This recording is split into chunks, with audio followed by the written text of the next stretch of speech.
Hey everybody, and welcome to a quick VFX tutorial. Today we're going to be covering the subject of motion tracking. But what is motion tracking? Well, motion tracking is the process of calculating either the motion of an object in film or of the camera itself. This deals purely with motion, rotation, and positions in 3D space, so it doesn't really have any bearing on the audio, but allows us to really accomplish some fun things. We use it to enable us to put things inside of our footage that weren't there originally when it was filmed. In particular, we do it so that we make sure that those objects stay in exactly the same relative position in shot as everything else. This makes the end result seem more seamless and natural because the objects appear to be in the same three-dimensional space as everything else in the shot. Obviously, objects tracked in still need to be color graded, lit, etc. and stuff to match, but having them actually match the motion of the camera and such really helps to sell the effect. So, how do we do it? Well, the basic gist is that we select a group of pixels and then we measure how they change and move. There is a little bit more to this though, so let's get started with our little first step here of preparing our footage. If you're dealing with a piece of footage, such as from a video game, then you usually have some degree of HUD involved. This is to say that you might have a health bar, you might have a weapon slot, you might have an ammo counter, that kind of thing, and these effects are glued to your camera. They're in the same relative position, more or less, no matter how the camera moves around. You can turn these off inside of different effects, though, which can help you to clean that out. And the reason you want to get rid of them is because they're glued to the camera, they really mess with motion tracking because they're moving in a completely different manner to the rest of the environment that you're trying to track. At the very least, you really want to just try and mask these out of the footage so that they don't actually show up when you're tracking anything. A lot of video games do have a spectator mode that can help to achieve this a lot by getting you a duplicate of your shot that is motion identical but might be lacking a bunch of different visual features such as the HUD. You can record your main footage normally and then you can record a clean tracking plate from the spectator. You should also try and reduce noise from things such as particles and animated textures wherever you can. You can do this by altering your graphics settings for the spectator account, for example, and you can also do it by turning down particles and such. If you can, have something clearly recognizable in your footage to track later. If you look at a lot of behind-the-scenes shots from movies like Captain America Civil War, you'll notice that Iron Man in particular is covered in black and white shapes which are actually tracking points to be used later. These are because they are very high-contrast objects that don't really match up with anything else, including each other, and so they can be reliably used as a form of motion tracking. Lastly, when you're trying to prepare footage for motion tracking, try to get as high an FPS as possible, because this will minimize the effect of motion blur.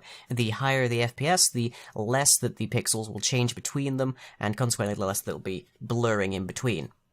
Okay, on to the actual tracking. We'll start with some basic stuff where we're just tracking pixels in the frame. This is the most commonly available form of motion tracking. Most editing programs have some form of this built in, including Adobe Premiere, and right now we're just going to be working with After Effects because that is the industry standard. This is relatively inexpensive, computer-wise, but it has no concept of anything beyond the current frame. Let's say if it goes outside of the shot, the program completely loses any regard of what's going on. It's just tracking it in a more two-dimensional kind of way. Typically, when you're using this option, it's presented as a small selection box, occasionally one inside of another. The smallest box, in that case, is the target, the group of pixels that you need to track. Typically, this will be an object, or an element, or a space. The larger box, if there is one, is the search area. This is the space that the pixels can move into from frame to frame, and if you have a high FPS, then this should be very, very clear as to how much it can actually move, but it depends, of course, on how rapidly the camera is moving around as well. The larger the target area, and also the search area, if there is one, will require more processing, and it will be slower to track. So bear in mind that the smaller you can get your object to track, the better. So, once you've gotten your footage all prepared and dropped it into After Effects, you can select it in the timeline, then you go to the tracker on the right-hand bar, and you hit Track Motion. This will bring up your little position marker, and you will then place that around the target and scale the different bars accordingly. Once it's all in place, hit the play button on the right, and just let it run until it's done.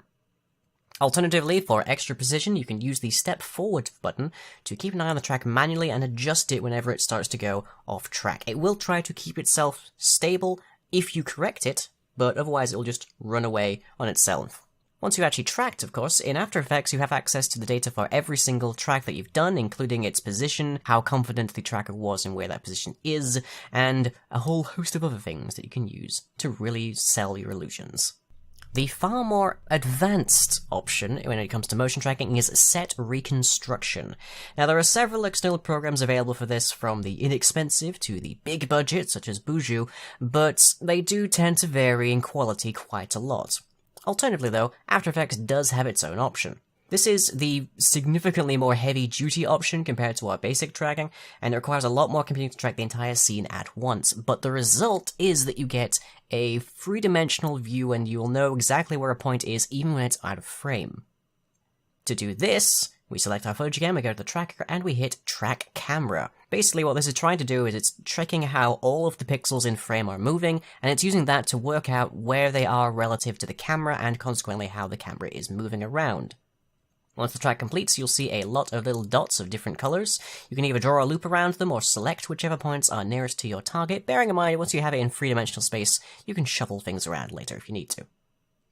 Once you've got your points, you can hit Create Camera, or if you selected them, right-click and hit Create Null and Camera. This will create a null object which doesn't really render in the footage down the road, but will be useful for referencing all of those points if you don't want to go for any kind of programming.